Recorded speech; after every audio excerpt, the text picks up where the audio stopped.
So my name is Liz. I'm the owner of Superior Style Bullies. I have the Underminer with me. Stay tuned for 90s World. What they want, this is 91. This is what they want. What they want, this is 91. Originally from up north, but I live in Florida. Okay. What's up north? Like New York area and stuff like that, yeah. Okay. So how long have you been in Florida? About 13 years. 13 years? Yeah. Okay. And so what exactly do you do? Let me ask that. So I'm a breeder. Yeah, I've been doing this 12 years. It's my passion. My passion is my animals. Okay. So just breeding? Do you do any competitions? No. I go to a few shows here and there, but mostly my focus is creating the perfect companion and just showing the world my vision. I bet you probably have bred a lot of dogs that have been competition dogs. Oh, most definitely. Yeah. Yeah, definitely. Any honorable mentions that you know, that's a puppy that I bred? Oh my God, there's so many. Like I said, I've been doing this 12 years. I've produced so many litters. Oh yeah. Okay. What was your first dog? My first dog was Star. No, not breeding. I'm talking about in life as a kid. What was your a pit first bull. dog? Yeah. A pit bull. Yeah. My mom has photos when I was like 2-3 years old, and my family all have been around pit bulls. Yeah. So I kind of grew up around pit bulls. Around pit bulls. Okay. What was your first dog's name? My first dog name was Star. Really? Yeah, that's the one that's tatted on my back. I have my entire back is tatted to my first dog. Well, all right, you got to send us some pictures so that we can definitely. You know, it's so funny. My first dog's name was Star. Really? Yeah, I cannot tell you what kind of dog it was. I think back then I was so young, I didn't even realize that dogs had different breeds. It was just, dogs to me. Nice. Okay. So, did you always know you wanted to be a breeder, or what? Yes, since I was little. Really? I told my mom that I was gonna have a whole bunch of dogs. She said, "You better wait till you move out my house." So, yeah, dogs been my passion my entire life since long as I can remember. So did that influence just come from you having dogs at home, or was there someone in your life that? No, I think dogs? I just because my family had always pit bulls and stuff. Yeah. Okay. So what was it like getting started breeding? Because it's become such a popular thing now. Yes, I feel like everybody want to be a breeder now, you know? Yeah, because of the money. Because of the money, but you have to generally have the passion for it. Like, I've been doing this for so many years. My first couple of litters, I didn't really sell them for money. I would just literally breed and give them away to family and friends. Okay. And tell me about, you said the Underminer? Yeah, so where did that name come from? So we have 3 kids we adopted, so it's a family thing. So all our dogs are Disney names. Okay. So that's where the Underminer came from. As long as Disney, Nickelodeon, they still producing movies, we won't run out of names. So what other names you got? Oh my God, we have Tinkerbell, Belle, we have Aurora, Lady Kiara, Tasmanian Devil, we have we have Fifi, we have Magaira. Oh my God, the name goes on. We have Biggie. We have so many names.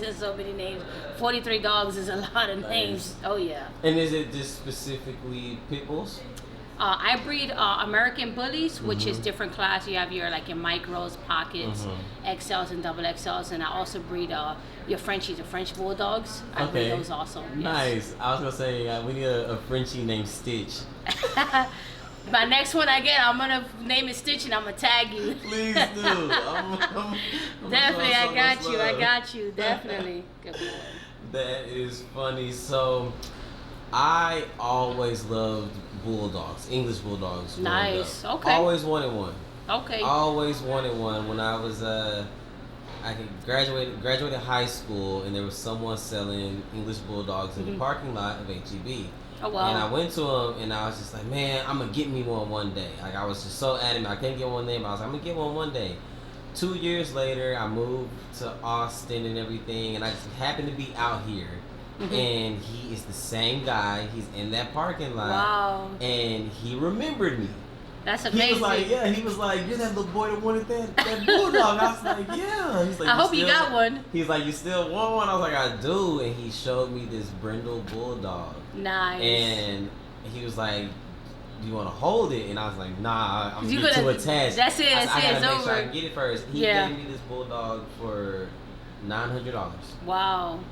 And he told me about how he bred him. Because a lot of people, they thought he was a boxer because he wasn't as fat, he wasn't super bow-legged, his snout wasn't super pushed in. But he told me, he said, this is a healthy dog. Wow. And it showed me the importance of getting a healthy dog, because like my dog is 12 years old. That's amazing. Yep, still running around. I was with him this morning playing with him. Still That's so much awesome. energy and everything. So I appreciate people that, you know, breed dogs, you know, with love. So definitely shout out to you on that one. But anyways, yeah, I just had to share that story. That's amazing, though. That's amazing. That's amazing. Yep. I remember I had 2 pit bulls when I was a kid. My mom had to get rid of them because of insurance. Yeah. I'm pretty sure you probably had to deal with that in your lifetime. Oh yes, definitely. Let's before we get to much of the business, let's talk about that. I like to hear the personal stories. What were some of the challenges with pit bulls, and has that eased up over the years? Yes and no. Overall, with the community, you know, people see the name Pitbull or see him like, oh my God, think the worst.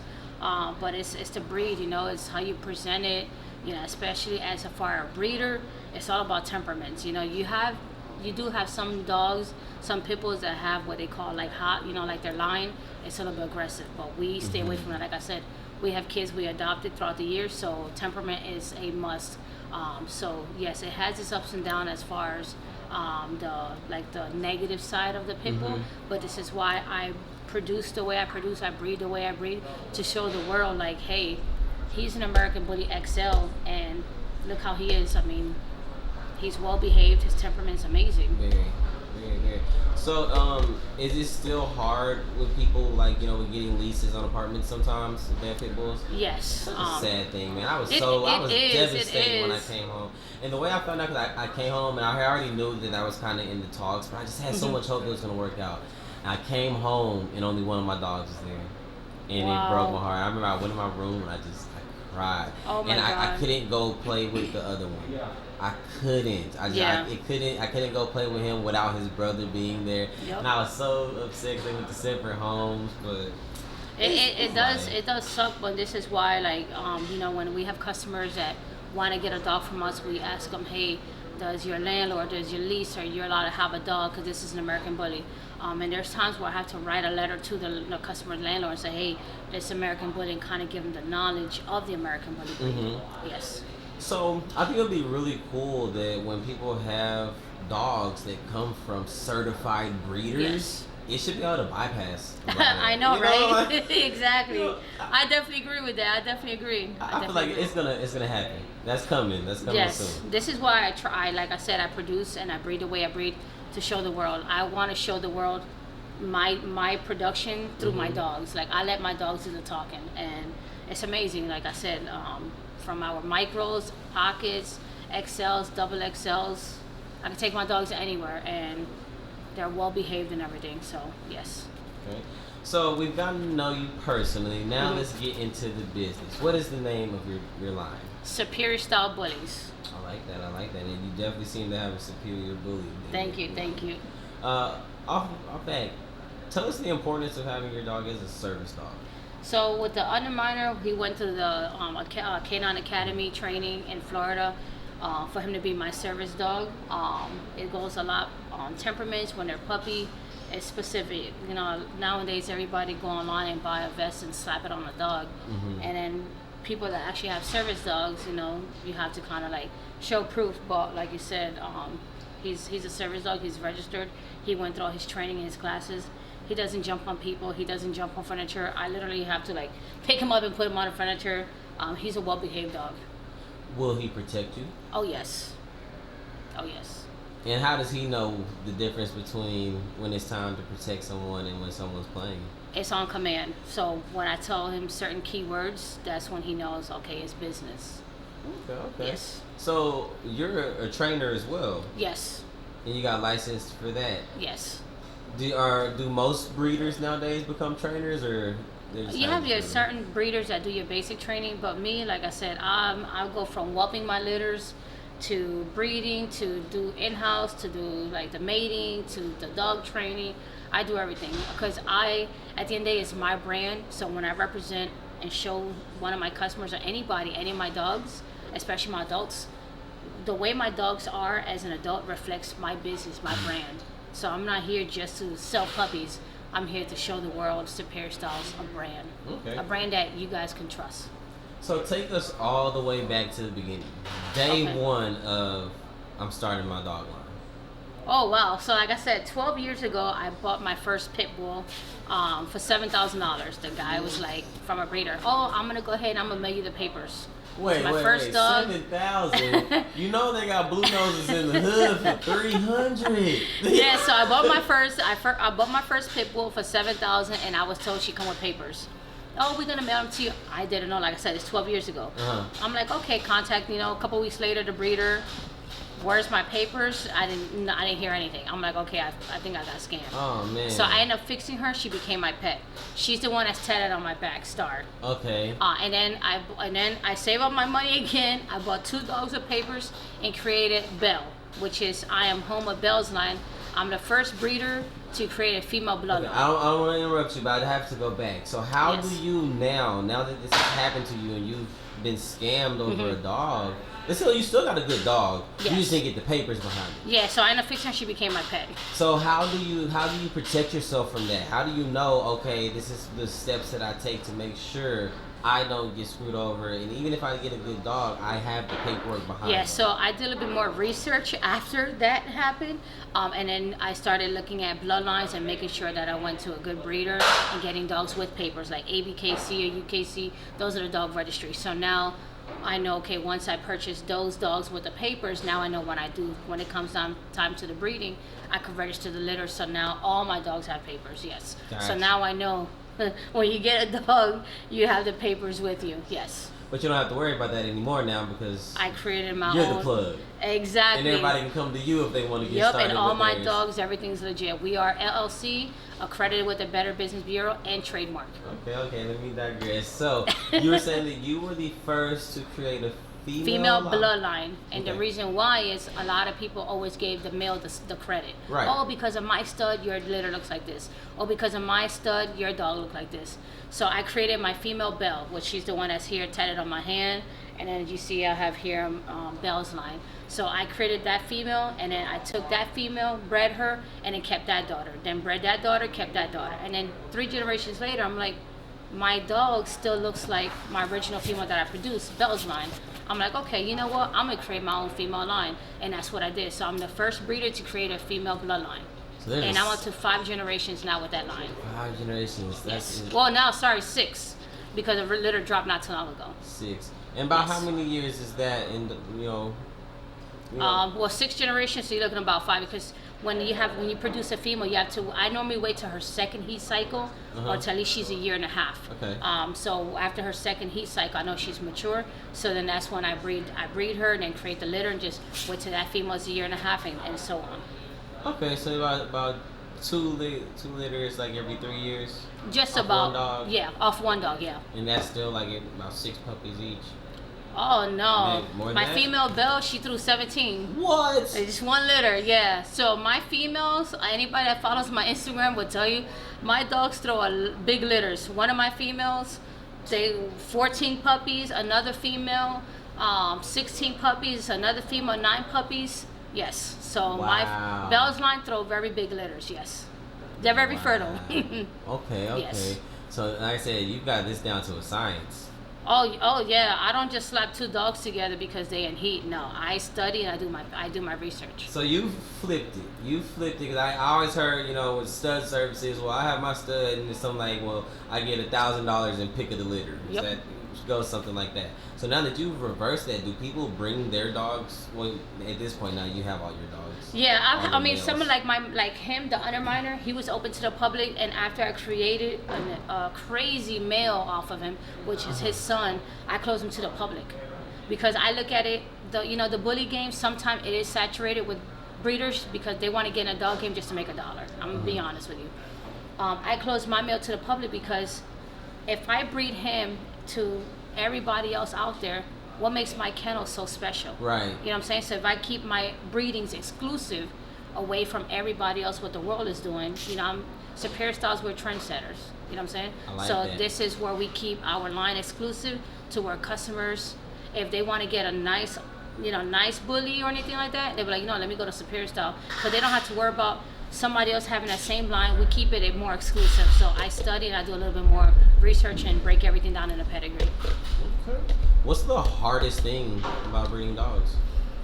I mean, it has its ups and downs. Sometimes a female, like, she could be, you know, a really good dog, and then during pregnancy, she's really hyper. So it's like, okay, you know, you got your, everybody who's a breeder knows if you have your female that is a first time mom, sometimes they're amazing. And sometimes you got to sit there and lay down with them, put the puppies on them, because I'm not like the regular breeders that, okay, my female have puppies and you leave them. I literally put my puppies up, and every 2 hours I put them on a mom because I don't want her to roll over or squish any puppies or anything. So it's time consuming.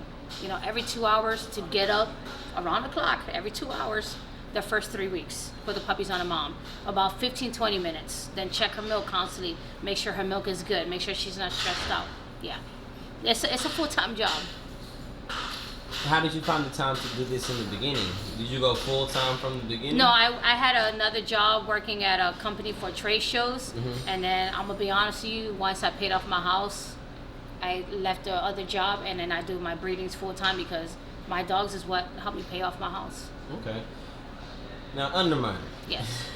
You said you kind of gave me a rap sheet before we got started. Tell me, let the world know his accomplishments. The Underminer, he's laying the other way. He's like, I'm tired of all these interviews and everything.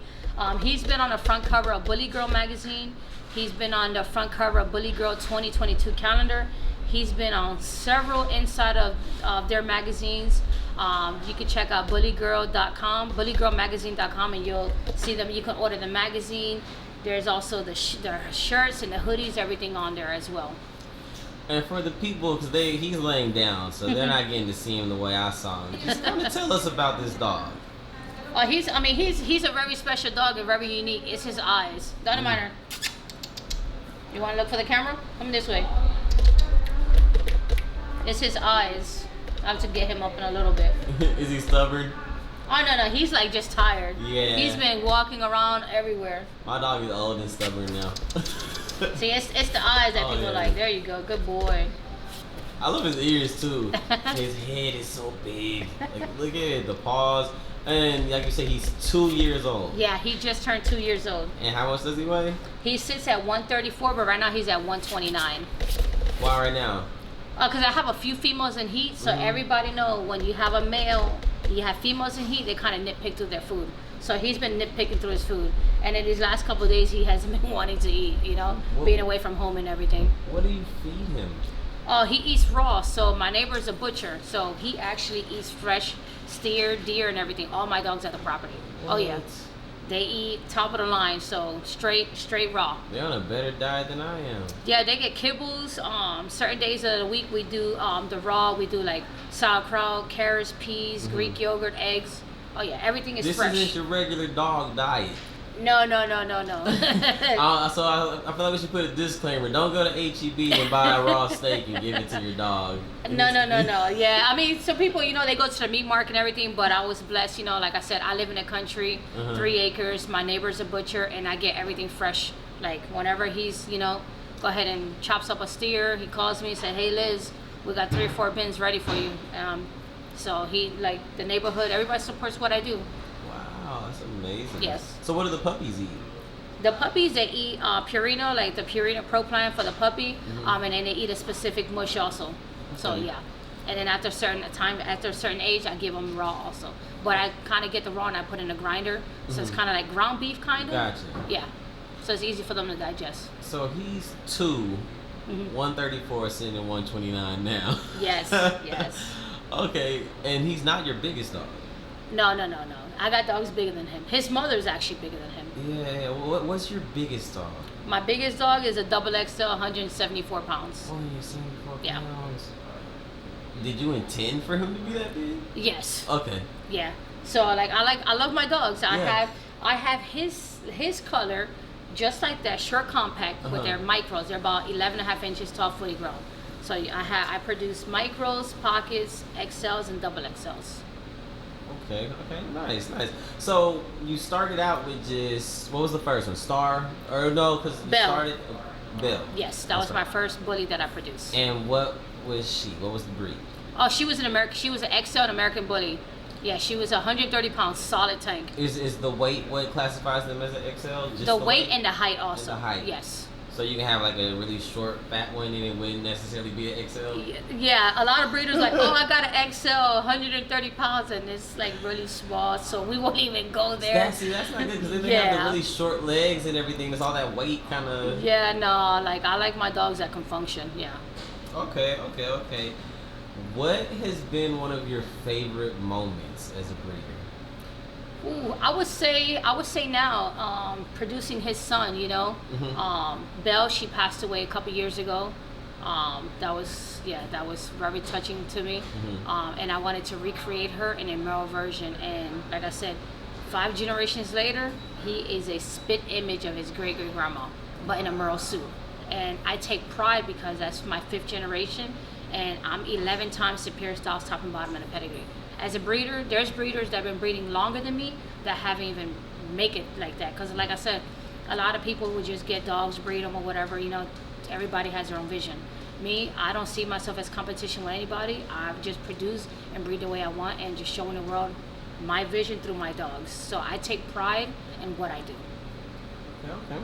So what's next for you? What are your next goals? What are you looking to create next? My next goal, I felt like I reached high already in the bully community, and grateful for the manager that I have, Mr. CJ, for the opportunity to come out and, you know, speak with you guys, being out here in Houston.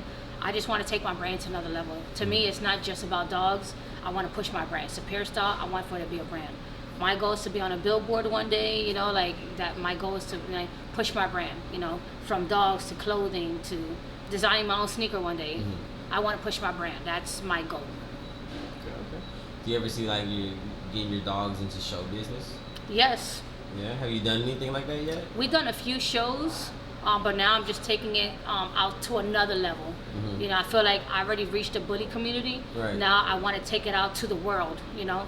Radio stations, TVs, commercials. You know, I want to push my brand further. Would you ever step outside of the bully breed? Yes, I can. Yeah? Yes. Well, would you want to? Yes and no to a point. If I take a step back, it's still to push my brand.